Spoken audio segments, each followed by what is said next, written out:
Hello everyone, आज मैं आपको बताऊंगी कि आपने जो भी एडेनियम के प्लांट ऑनलाइन परचेस किए हैं आपको उसका रिपोर्ट कैसे करना है।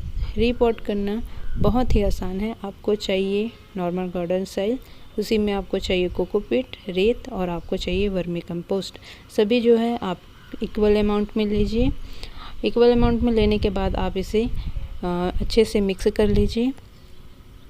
एडेनियम प्लांट के लिए सबसे ज़रूरी होता है कि जो भी आप सॉइल तैयार कर रहे हैं वो बिल्कुल भी वेल ड्रेन होना चाहिए, बिल्कुल भी गमले में पानी ना रुके। एक बार अगर एडेनियम के प्लांट में पानी रुकना स्टार्ट हो जाता है तो एडेनियम की जड़ों को वो ख़राब करना स्टार्ट कर देता है। मैंने यहाँ पर किसी भी प्रकार का फंगीसाइड का यूज़ नहीं किया है। आपके पास अगर फंगीसाइड है तो जैसे कि साफ़, तो आप उसे बिल्कुल यूज़ कीजिए। फंगिसाइड यूज़ करने से क्या होता है, एडेनियम के जो जड़ों में फंगस लगने के चांसेस होते हैं वो ख़त्म हो जाते हैं, जिससे पौधे जो है सेफ़ होते हैं। तो आप उसे बिल्कुल भी यूज़ कीजिए। और एक बार आपका जो सॉइल मिक्स जो है आपका जो तैयार हो जाने के बाद आपका जो एडेनियम का प्लांट है, जैसे कि मेरे जो पौधे थोड़े छोटे हैं तो मैंने इसके लिए छोटा गमला यूज़ किया है। तो आप अपने पौधों के अकॉर्डिंग आप ना गमला लीजिए। गमले में एक बात है कि आपको उसमें जो गमले में ड्रेनेज होल होना बहुत ज़रूरी है। ड्रेनेज होल बंद ना हो मिट्टी से, इसलिए आप उसमें छोटे छोटे पत्थर डाल दीजिए। आप इस गमले को 75% आप इसे भर लीजिए। भरने के बाद आप इसमें डालिए जो आपने सॉइल तैयार किया है।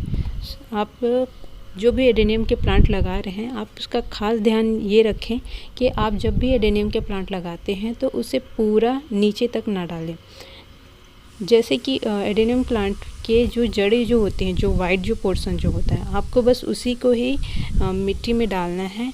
उसका जो हरा वाला जो तना जो होता है आप उसे बिल्कुल भी मिट्टी में ना डालें। अगर आपकी मिट्टी मॉइस्ट है तो आप उसे जो एडेनियम का जो जड़ है जहाँ पर से वाइट वाला जो पोर्शन है आप वहाँ तक भरें। अगर आपके जो सॉइल जो है बिल्कुल ड्राई है तो आप उसे ऊपर तक भर सकते हैं, क्योंकि आप एक बार उसमें पानी डालते हैं तो मिट्टी सेट होकर नीचे बैठना स्टार्ट कर देती है। तो जितना भी जो ऊपर तक मिट्टी जो भरी हुई है धीरे धीरे करके नीचे चली जाती हैं। तो आप ये बिल्कुल ध्यान रखें कि आपका अगर सॉइल सूखा है तो आप उसको ऊपर तक भर सकते हैं, बट अगर आपका जो सॉइल है अगर ड्राई नहीं है, एकदम मॉइस्ट है, तो आप उसे बिल्कुल भी उनकी जड़ों को पूरा कवर ना करें। मिट्टी उसके जो हरा वाला जो तना रहता है वहाँ तक आपको उसको बिल्कुल कवर नहीं करना है। पौधा रिपोर्ट हो जाने के बाद आपको ध्यान रखना है कि आपको इसमें एक बार पूरी तरीके से पानी दे देना है। पानी देने के बाद इसे बिल्कुल छायादार जगह पे या फिर आपको सेमी सेट जगह पे या फिर किसी बड़े पौधों के या पेड़ के नीचे आपको रख देना है। इससे आप गलती से भी तेज़ धूप में ना रखें। कम से कम आप इसे 15 दिन के लिए छाया जगह पे रखें। और एक बार आपने पानी डाल दिया है तो आपको इसमें बार बार पानी डालने की ज़रूरत नहीं है, क्योंकि जो कोकोपीट है इसमें जो मिला हुआ है वो उसको मॉइस्ट रखता है। ये मेरे 3 प्लांट जो है तैयार हो चुके हैं, तो मैं इसे बिल्कुल छायादार जगह पे रख दूँगी। और उसके बाद जब 15 दिन हो जाएगा तब भी मैं इसे तेज़ धूप में रखूँगी।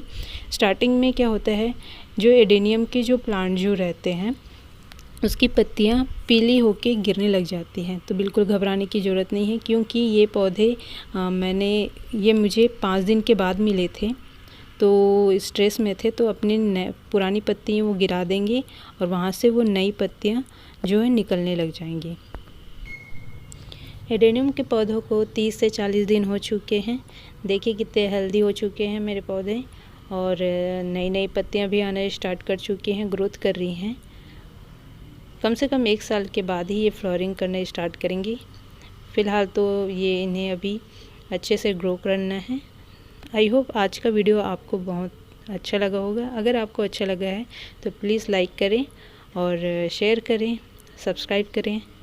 Thank you.